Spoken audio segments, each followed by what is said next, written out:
And if you were to give an advice to a young marketing student in an university, what would be the piece of advice for him or her to be a practitioner of excellence in their field? What would be the advice?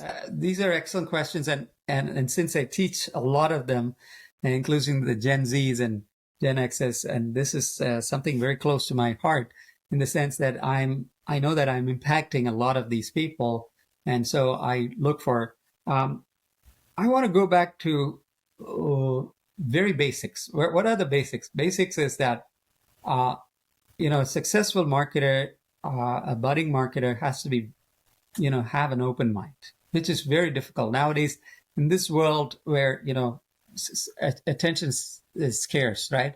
People are in their silos, they keep focusing on that. I think you have to be different. You have to really be open to different viewpoints. We talk about diversity, inclusion, equity, and all.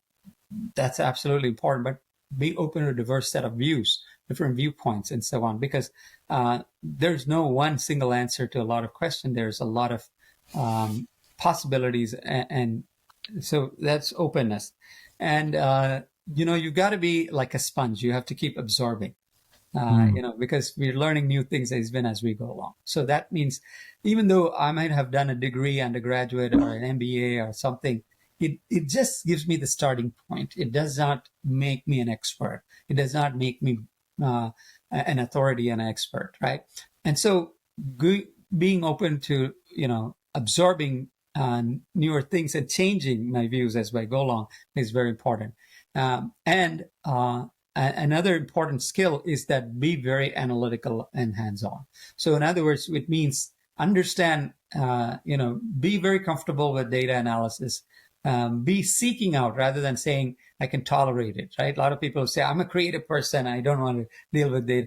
I mean, that orientation will not work anymore, right? You have to be open to this. Even if you're a creative person, now you have generative AI that's also giving creative outputs, whether it's poetry, whether it is images, whether it is copywriting. All of these things are being enabled, disrupted, assisted, whatever way. So I have to really embrace that very carefully. And data is going to be the engine, the oil that feeds the future engine. And so I need to be really soaking myself in data to be comfortable with that. And also, I should not be intimidated by technology people or programming and so on.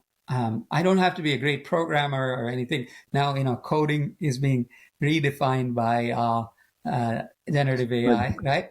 So, in fact, the hottest language in the world right now is English, because you need to know how to ask the right questions, right? So, I think asking the right questions become a very important skill now, right? So, a good marketer, a student has to be thinking about what are the right questions to ask, not only to my chat GPT, but to really make decisions, right? It is very important. And you might have heard of prompt engineering. That's a new field, which is growing very fast. How to ask the right questions, how to, think in a way that is more proactive rather than reactive. And so these are kind of a bunch of soft skills plus hard skills, but these are going to be very different from a couple of generations ago.